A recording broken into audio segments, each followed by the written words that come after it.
Seri, Jack, hey, congratulations on your short film, Unfaithful. Thank you.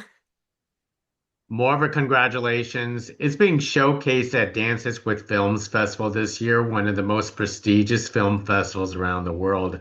I mean, how do you both feel about that? Great. Yeah, Yeah, very fantastic. excited. Looking forward to it. Yeah, I'm a two-time Dances with Films alum, so they're a great community that I'm just super grateful to be a part of. They're such huge supporters of indie filmmakers. And screening at the Chinese is just I feel like such a milestone as a director to see your work screened there. So I'm really excited. That's true. No filmmaker will ever say no to having it, their film showcase at the Chinese. That's a dream for any filmmaker. That is so true. Pretty cool. So let me start with this question. It's an obligatory question we always ask is where's the origination for this short film came from? So I directed the short film, and I also co-wrote it with my husband. And Jack hit me up. Jack's a friend of mine, and just wanted to collaborate, wanted to make something. He's like something kind of like maybe a little dark, and I was like, yeah, let's do it. We didn't know what yet, and my husband and I one night happened to be watching some vintage reality TV of I call it the romantic crime genre, if you remember those shows from the early 2000s. Um, and we were watching an episode that really kind of went sideways. And we were just laughing our heads off about it. And then I just had coffee with Jack the next day. And we were still like, what concept, what were we thinking about? Da, da. And I was like, man, I was watching this show last night and I just started talking about it. And he was into it miraculously. And so there was no script at that point. It was just like a concept and a world. The Wild West of reality television. It was pretty crazy and scrappy. Back then, it was a lot more like violent. It was just things have really mellowed out in that world since then. So it's a really fun we've come long enough that we can really see it like from a long view and a different perspective. And anyway, it was really cool to have Jack just say, let's go, let's do it. And from there, my husband and I wrote the script and we just like moved really quickly like into prep. Yeah, can you add getting on board to this project? Yeah, I mean, to me, it was an intriguing concept. Um, Seri, I feel like the first draft of the script was like this, incredible little short parable. And I love moral tales. I love stuff like that. Where the audiences pose kind of a moral dilemma, and then we sort of have to see where we land as the story shakes itself out. So, yeah, I immediately liked it. I like that era of TV. I grew up on that era of TV, so I probably watched a lot more TV then than I do now, ironically. But yeah, the nostalgia is kind of an interesting component. I mean, we talked a lot about Mhm. um, how that era of early social media and reality TV and those emerging platforms have just totally rewritten the world that we live in, and to kind of focus in on where that started is something that it intrigued me. So yeah. Very true. And when I was watching it, it did remind me of, the 90s and the early 2000s. So why did you want to keep that nostalgia into the film? I mean, you could have easily created, like a new, more modern type of style.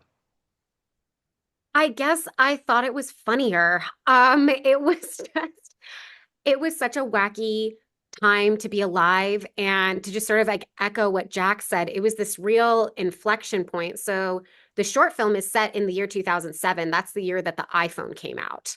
So like we were really on the brink of at the time we really didn't know what. People had cell phones, but no one had a computer in their pocket. And in terms of like telling a story that is very much about media, I thought that was a really, really interesting time in our media landscape. And also just to plug, we're developing this into an episodic series. And so really getting to expand, not just on the media world at the time in terms of like the tech and how that was really affecting culture, but then also more of the like social political dynamics at the time. We've got a man who is a Black man in television, which there weren't a ton of opportunities for like men like our character Sean Johnson to be like the face of a TV show at that time. So like what it would look like for him. And then also we have our producer, Charlie, who's this young woman who really wants to advance her career and also not a ton of opportunity for her either. And so the two of them in the show kind of like join forces and try to find a way to elevate each other. So it's been really fun to develop and to look at from a cultural inflection point. In this case, to achieve the to capture that essence, talk about the cinematography, to capture that nostalgia because I want to say there was a few different filming processes that you had to use with this short film alone. Yes, yeah, no, that was super duper fun. So I brought on Carrie Morgan Glassman, who's our super talented, fabulous cinematographer. And when I started talking to her about the approach, I mean, pretty quickly in my sort of like development of like what's the visual style of the film, I realized that the cameras that were props, in my mind, I'm like, oh, right, we've got a camera crew, they've got cameras. And then I realized these are not going to just be props. They are going to be practical cameras. So the cameras that you are seeing when you're watching the film are rolling simultaneously. So you are seeing the footage that they are live capturing at the same time. So those cameras, so Carrie did a deep dive on like what were the cameras that were used at that time in 2007, again with this cultural tech inflection point. That was right at the edge of when we had been shooting on tape and then we started moving to digital for programming like this. So she found two cameras that were not just like period accurate, but actually functioning cameras that we can use from that era that shot on tape. So, we shot the film, on an Alexa Mini, but then those cameras that are also, we had three cameras rolling at once for a lot of our shots. And yeah, those are some vintage Panasonics, and you are watching tape. Jack, tell us about the decision to to play a character in this short film yourself. Well, it's interesting because when I approached Seri, I was, you know, thinking in terms of like acting essentially. I mean, I wanted to produce a project with her, but I also wanted to act in it. And she came up with just a phenomenal role for me, which I'm very grateful. Mark is a challenging. I mean, I actually think it's one of the more challenging roles that I've taken on. It requires a certain kind of um, it's you have to stay both in reality, but also create like a real fog of some kind that is an unreality.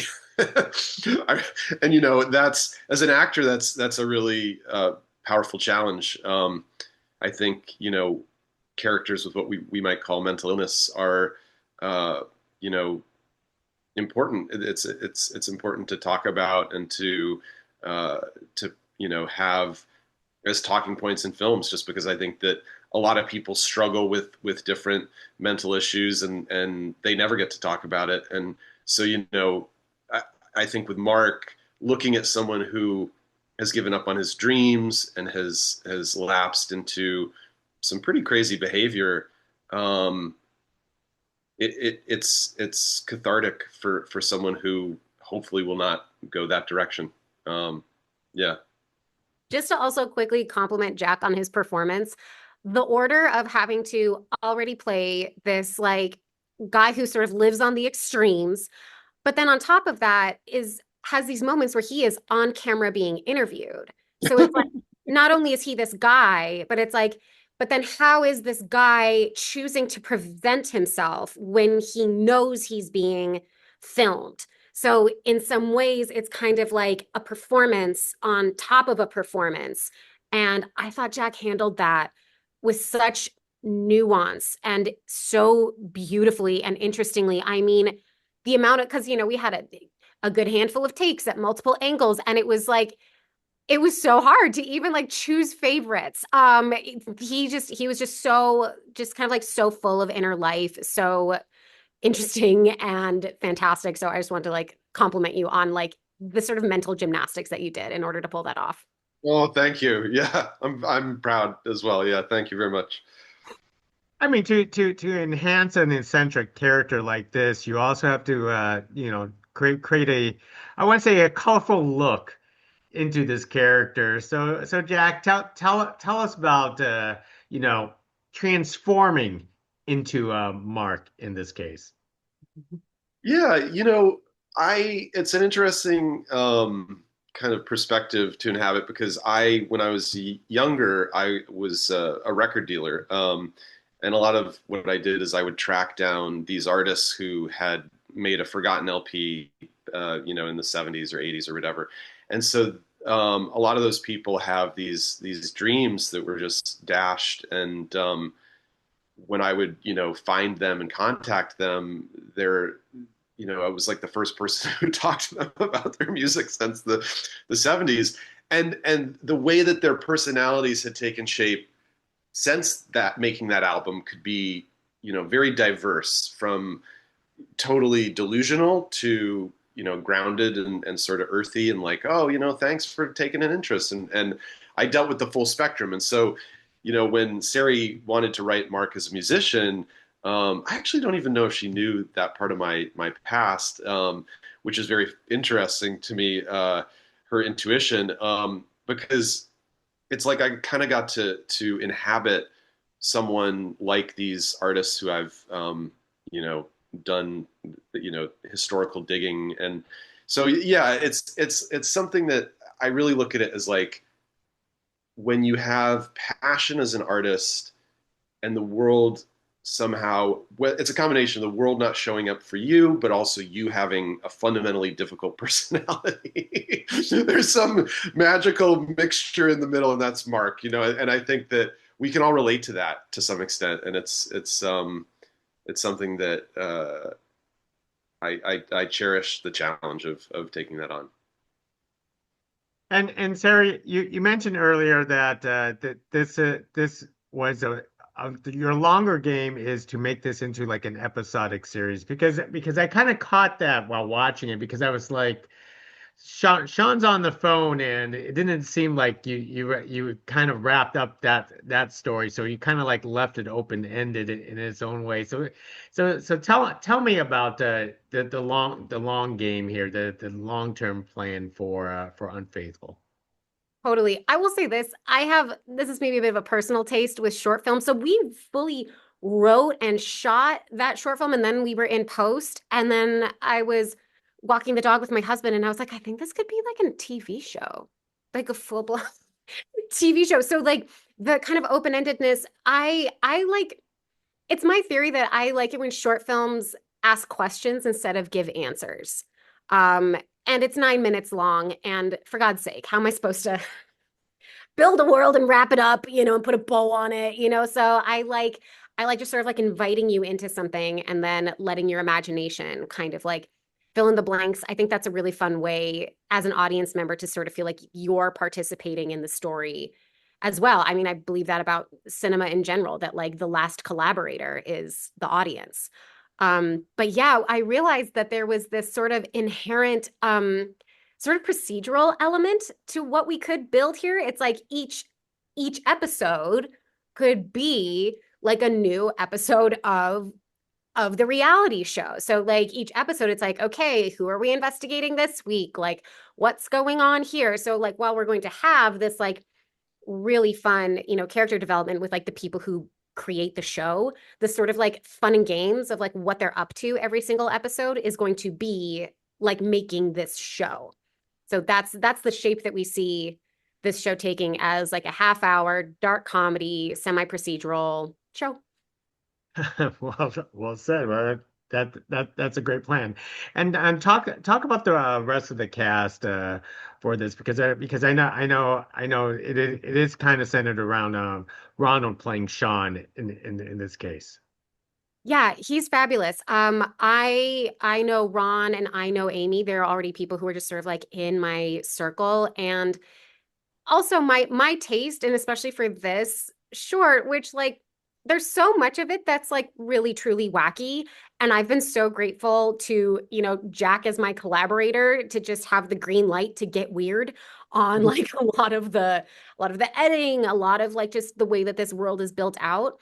But what I love is being able to like go super far with building a wacky world, but having the people who inhabit it be very genuine and earnest and heart forward. And some of my biggest influencers as a filmmaker are like the Coen brothers. And I feel like that's the kind of like groundedness that I wanted to bring to just sort of like populate my world. So finding, working with Ronald August and working with Amy McGuire, I already knew them and was very familiar with their work. And I knew that they could bring something very, very just sincere to these people who are just kind of like trying to navigate this like absolute chaos, and also who have their own sort of like agendas and insecurities and anxieties, and still just have a job to do here.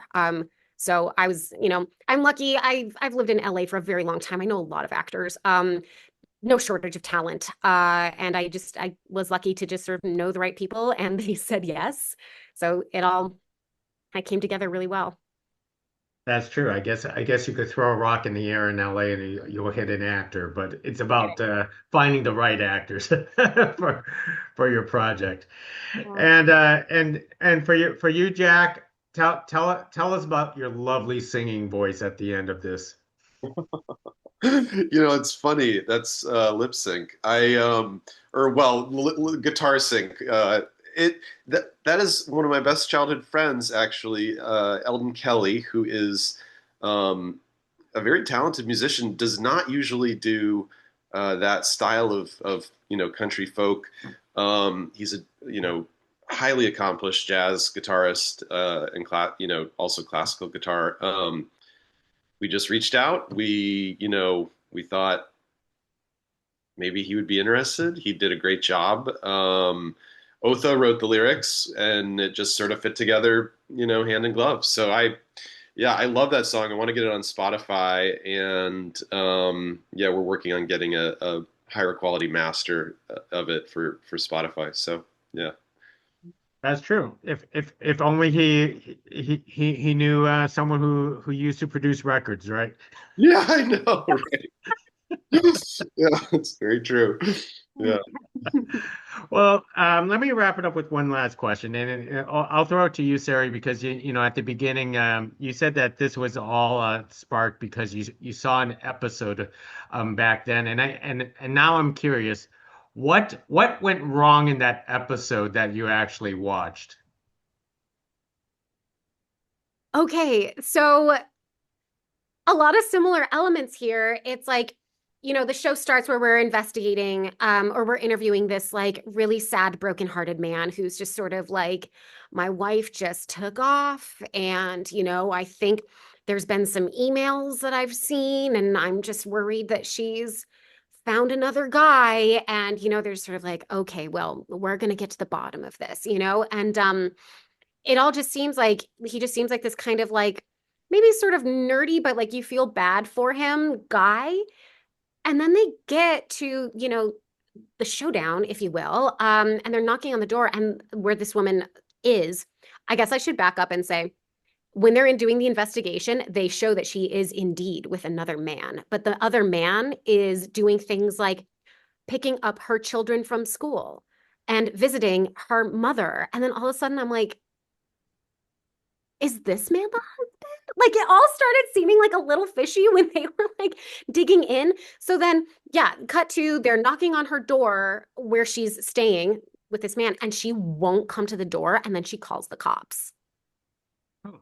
And then meanwhile, the guy who's like the alleged like brokenhearted dude is just like being super weird. And it's just the whole thing just like left this like really funny taste in our mouths where we were like, is this guy the original guy that they're interviewing? I'm like, is he even her husband? Like, what? And so that was sort of like what sparked it for me. I was just sort of like, the typical format is that it's like it's a person who is actually pursuing a partner who is cheating. And then in this case, I was like, what if they weren't? Like, what if this is all just a sort of like big ruse for a guy to sort of like seek justice for his own broken heart and like put this girl on the spot who he thinks hurt her feelings. And so there was a lot of creativity around there around a sort of like entitlement, that was pretty dark, frankly, and really fun to explore. I was glad that Jack said yes, because it's a very dark perspective to take on. But yeah, that was the episode. It was pretty weird. Well, people watched it, people loved it, and people will love watching your short film Unfaithful. So, hey, thank you very much for speaking to us about your short film, and do enjoy Dances with Film Festival.